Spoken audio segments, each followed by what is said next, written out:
Have you ever stood right in front of your own family and still felt invisible? I didn't just find out they threw a celebration for my sister without inviting me. I discovered they added a fake middle initial to my name and rerouted all my mail, including the trust documents that erased me from the family legacy. But I didn't show up with anger. I came with receipts, with the binder my grandfather prepared years ago, just in case they ever tried to erase me. If you've ever felt quietly cut out of your own story, this one will show you there's power in reclaiming, not with noise, but with proof, with peace. I didn't argue. I placed the binder on the table. Inside were the mortgage payments I'd made for them, the original will with my name, and a recording of the arbitration lawyer freezing their assets on the spot. They didn't see it coming, but they couldn't deny it. Don't wait until you've disappeared from the family photo to start speaking up. Watch this until the end. It might hold the key to your own return. Before we dive into the story, if you're enjoying these meaningful stories, don't forget to hit that like button and subscribe to the channel so you never miss out on more. Now, let's start the story together. I wasn't planning to drive through Maple Crest. I had just come down from Mount Hood, boots still dusted with red dirt, jacket damp from the drizzle. I only slowed down to check for traffic, but then I saw it. The banner, stretched between two maple trees, just outside my parents' house. Celebrating Vanessa, 10 years of service and impact. Vanessa, my sister, my younger sister. The golden one, as my mother once said at a dinner party, not realizing I was still at the table. The street was crowded with cars, Subarus and Volvos, familiar plates from childhood carpools and block parties. I parked 2 houses down, out of habit. The rain tapped gently on my windshield as I stared through the glass. Pastel balloons bobbed on the fence. Someone was setting up a drink station. I spotted Mrs. Dillingham from next door holding a flute of champagne, chatting with my mother. My father nodded at a man I didn't recognize, probably one of Vanessa's nonprofit board members. I hadn't been invited. There hadn't been an email, a text, a hint. And yet, they had the floral arrangements I used to assemble when I worked weekends at that florist on Hawthorne. Tulips and ranunculus, Vanessa's favorites. I remembered helping her press dried ones into journals. Then I saw her. Vanessa in a navy sheath dress, hair pinned just like Mom's in the 90s. She stood in the middle of the lawn, smiling as someone handed her a framed certificate. My mother clapped. My father stood behind them both, straightening his collar. And then it happened. My mom glanced toward the street, toward me. I saw the flicker of recognition. Her expression didn't change. No wave, no second look. She simply turned back toward the party. I didn't honk. I didn't get out. I didn't text. I backed out of the cul-de-sac, slowly, making sure not to clip the edges of the soaked leaves scattered like memories across the pavement. Back home, I peeled off my wet socks, poured myself a glass of Pinot Noir, and opened my laptop. The screen glowed brighter than I felt. I typed into the search bar, "Signs your family has emotionally disowned you." I didn't cry. There was no scream or shattered glass, just stillness. A kind of silence that isn't empty. It's full of things no one said out loud. It wasn't a mistake. That much was clear now. 2 days later, a yellow USPS slip showed up in my mailbox, scrawled in pen, "Delivery paused due to recipient mismatch." I stared at it for a long time, thumb brushing the edge. Something told me this was just the beginning. The name on the yellow slip was mine, but the K in the middle wasn't. I don't have a middle initial. Never did. My full name has always been Rachel Whitmore. Plain, direct, like a single step forward. The next afternoon, I went to the post office branch off Prescott. The rain was steady, not angry, just insistent. Debbie, the same clerk who once helped me ship Christmas boxes to Colorado, looked up and smiled. "Hi, Rachel. You got a slip?" I handed it over, watching her eyes skim the printed name. She frowned. "Huh. You ever go by Rachel K. Whitmore?" "No, I don't even sign with anything in the middle." She clicked through the system, fingers fast over the worn keyboard. Then she stopped. There's a change of address form submitted online from last week, forwarding everything to Lake Oswego. I blinked. That's where my sister lives. Do you know anything about this? She asked gently, turning the screen toward me. My own name stared back, but with a stranger's middle initial attached. A forged signature that looked nearly right, just off enough to make me feel sick. Debbie tilted her head. You should file a fraud report. Could be identity tampering. Back home, the apartment felt tighter than usual. I clicked on every file in my USPS dashboard. Someone had rerouted my mail. Credit cards, legal docs, bank notices, all redirected, all under Rachel K. That evening, while I poured leftover chili into a bowl, my phone buzzed. Voicemail. Rachel, this is Harlan Green. I was surprised not to hear back about the revised family trust packet. Give me a call when you're free. I hadn't seen any trust packet. I hadn't been told there was a new one. The next morning, I walked into Harlan's office downtown. Same carpet from when I was a kid. Navy with tiny gold dots. Like a theater that never changed shows. Harlan looked older, but not smaller. His smile was tired. I'm guessing this isn't a social visit. No, I said, and I didn't receive the packet. He gestured to a folder. Well, there were two versions. One from last year, names you and Vanessa both as beneficiaries, and then a recent one 6 weeks ago. This one doesn't mention you. He laid them side by side.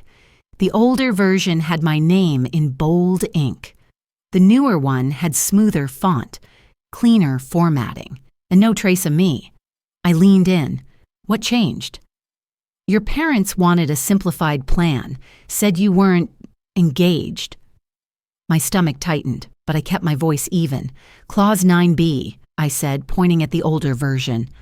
Arbitration clause. 60-day window? Harlan adjusted his glasses. They forgot to revoke that clause in the new version. It's still valid. For a long moment, we just sat in that quiet office. I looked out the window and thought of something I hadn't in years. The final mortgage payment I made for them. I still had the receipt. It was in a Dropbox folder labeled Whitmore House Final. That folder might just become my leverage. If your face is missing from a family photo, maybe you were never really part of the frame. That thought stayed with me as I slid each sheet protector into the black binder. One by one, I tucked in the documents. Receipts, confirmation emails, scanned PDFs. $28,000. Final mortgage payment, $7,400. Roof replacement after that storm in 2018.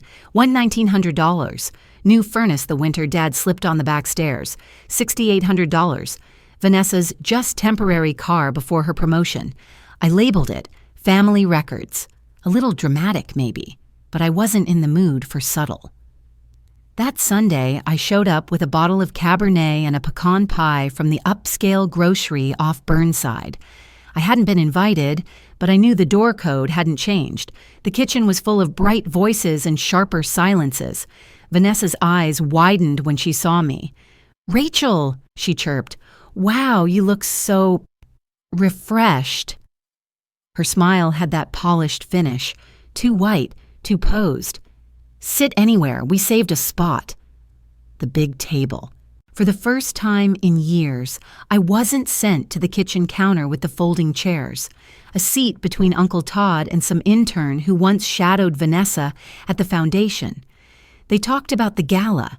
Vanessa mentioned a podcast interview, her words floating in air scented with rosemary and regret. I didn't say much, just listened and passed the rolls. Ate my chicken slowly, watching the chandelier above ripple through my wine glass. After dessert, I excused myself. "Upstairs, the one near the sewing room," I said when Mom offered directions, pretending I hadn't painted that bathroom myself after her hysterectomy. Inside, everything was as I remembered. Frosted soap dish, vanilla diffuser, the light that flickered when the fan turned on. But one thing caught my eye, a framed photo on the windowsill. Whidbey Island, summer 2014. The picnic, the breeze, the sunburn on Dad's nose. I remembered that day, except I wasn't in it. The image had been cropped. I could see the edge of my shoulder, barely a blur, a careful slice. I picked up the frame and felt something shift. Behind the backing, folded and creased, was the original photo. My face clear, smiling, arm linked with Grandpa's. I held it for a long time, then slipped it into my purse. Downstairs, voices rose with the clink of plates. I left quietly, unnoticed. As I locked my car door, my phone buzzed, a text from Vanessa. "Let's not make this messy. You were never meant to have it anyway." I didn't reply. I just looked at the photo again. I was there. I always had been. It wasn't just protection. It was foresight, written for the day they forgot who I was. Arthur Wells' office was tucked behind a faded dental clinic on Gleason, a building I must have passed 100 times without noticing. Inside, it smelled of peppermint tea and old wood polish. The windows were streaked with October rain, and a soft jazz instrumental hummed from a dusty speaker in the corner. Arthur wore a cardigan with suede elbows and glasses that slid too far down his nose. "I haven't seen that name in years," he said, as I handed him the binder and the trust documents. "Henry Whitmore, sharp man, very deliberate." He thumbed through the pages, pausing at Clause 9b. His brows rose. "Well," he murmured, "he left you something most people never get. A legal parachute." He reached behind his desk and pulled out a flat brown folder from a steel cabinet. "I wasn't supposed to share this unless someone walked in with evidence, fraud, coercion, something like that." He opened the folder. 10 years ago, Grandpa Henry had filed a contingency trust, privately, outside the core estate plan. It was activated only if Rachel was removed from any version of the family trust under suspicious circumstances. "See here?" Arthur pointed. "Trigger conditions, asset exclusion, sudden change of will, or documented incapacity of Robert or Linda." I leaned in. The language was clear but tightly worded. No ambiguity, just a quiet belief that something might go wrong. Arthur flipped to a section labeled Cabin Transfer. The deed had been reassigned to Vanessa just 5 months ago, signed during Robert's hospital stay following his stroke. I slid a printed email toward him. "Here's the notarization log. The notary was Vanessa's college roommate. She flew in that same weekend." Arthur scanned the page, then sat back in his chair. "That's enough." He reached for a yellow highlighter and carefully marked a paragraph. "Designated heir may assume control upon documentation and witness validation. Authority is non-contestable once conditions are verified." I read the words twice. Grandpa hadn't just believed in me. He had prepared for the exact moment they would erase me. And in that preparation, he gave me leverage. Arthur leaned forward. "Rachel, you're not petitioning out of spite. You're asserting what was built for you." The air felt different now. Not heavier, just more still, like the hush before something shifts. I packed up the binder and the highlighted page. Before I left, I asked one last question. "Why did he choose you?" Arthur smiled faintly. "Because he said I'd listen to you." Outside, the rain had eased into a mist. I sat in my car, binder beside me, the old photo still tucked in my purse. Then I scrolled through my contacts and tapped on a name I hadn't touched in years. Celeste Morgan. Estate arbitrator. Fair. Relentless. As the line rang, I didn't feel nervous. This wasn't defense anymore, this was reclaiming. I didn't raise my voice. I raised the record. The living room looked like it had been arranged for a magazine shoot, or maybe a staged intervention. Neutral tones, coffee table books aligned just right. A plate of scones sat untouched next to 2 mugs of coffee, both cold by the look of the rising skin on top. Vanessa stood near the window, dressed in ivory again.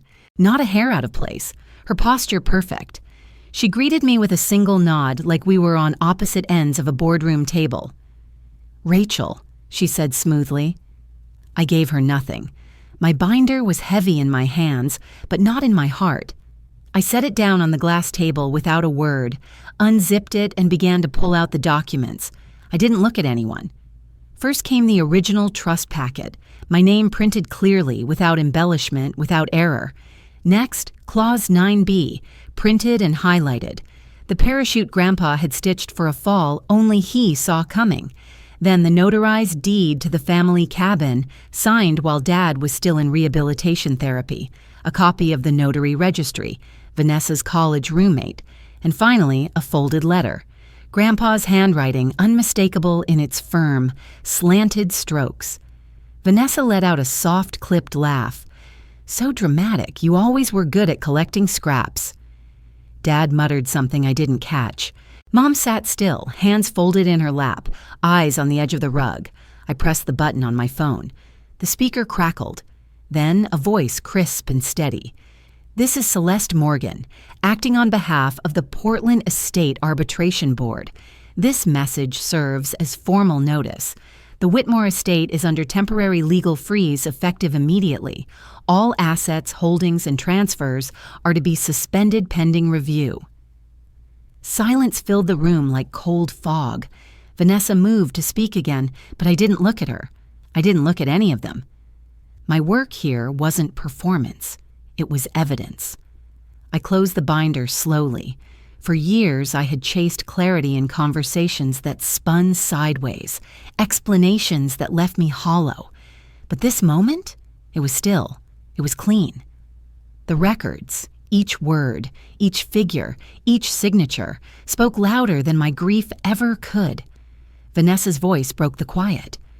"You always twist things. You think this makes you noble?" I stood. "I think this makes me heard." She stepped forward, eyes sharp. "Why come now? You could have—" "Been included?" I finished. "Funny. You gave it all away before asking if I even wanted it." I turned toward the door, but just as my hand touched the knob, Mom spoke, her voice barely above a whisper. "We didn't think you wanted any of it." I paused. I didn't look back. That's the thing about assuming. It makes giving feel generous and taking feel deserved. And then I walked out, into the same gray light I had arrived in, but somehow everything looked clearer. I didn't knock.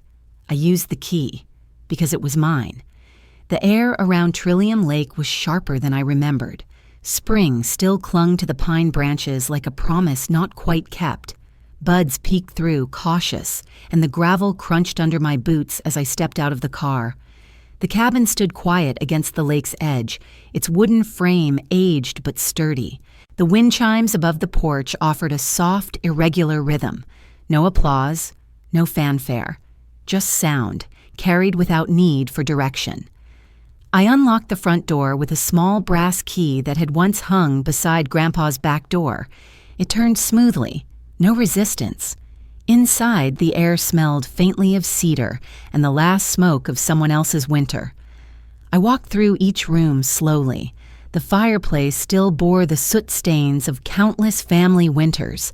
The bookshelf bowed slightly in the center, sagging beneath years of memoirs and trail guides. And in the corner, the old rocking chair faced the window, exactly where Grandpa had left it. I didn't sit. I placed the black binder on the table like a journal set down after a long walk. Then I reached into the side pocket and pulled out the letter. His handwriting hadn't faded. "If they shut the door," he had written, "open the one with your name carved into it. And don't wait for them to call you back." There was no need to reread the rest. I knew it by heart. Next to the guest lamp sat the old ledger, leather-bound, its corners soft with age. I opened it carefully. Names filled the pages, holidays and weekends logged over the years in uneven ink. Robert, Linda, Vanessa, even some of my childhood scribbles wedged between adult signatures. I turned to the last page and signed mine again. Rachel Whitmore, present. The pen scratched gently across the paper, like breathing. I opened the nearest window. The mountain air swept in, cool and dry, nudging the pages of the binder just slightly. The wind chimes followed. No music, no phone calls, no emails begging for understanding or closure. just the mountain and the wind and the sound of a house, remembering its name. I stood on the porch with my hands in my pockets and looked toward the lake. The water reflected the sky exactly as it was, gray, open, unedited. This wasn't victory. This wasn't revenge. It was something quieter, something steadier. I hadn't won a war. I had just returned to myself. The wind picked up, lifting the chimes into a melody with no chorus, no climax, just continuity, not a finish line, just my turn. The key turned without resistance, and for the first time in years, I felt no need to ask for entry. That silence filled with wind and pine told me I was finally home, on my own terms. Sometimes family isn't who raised you or who shares your name, but who remembers your worth when no one's watching. And if they forget, that doesn't erase you. It just reminds you to remember yourself louder. Life has a quiet way of circling back to the places we were once pushed out of, not for revenge, but to reclaim what was always quietly ours. If this story touched a part of your own journey, I'd love to hear what you took from it. Feel free to share your thoughts or memories below. We're all still learning how to come home.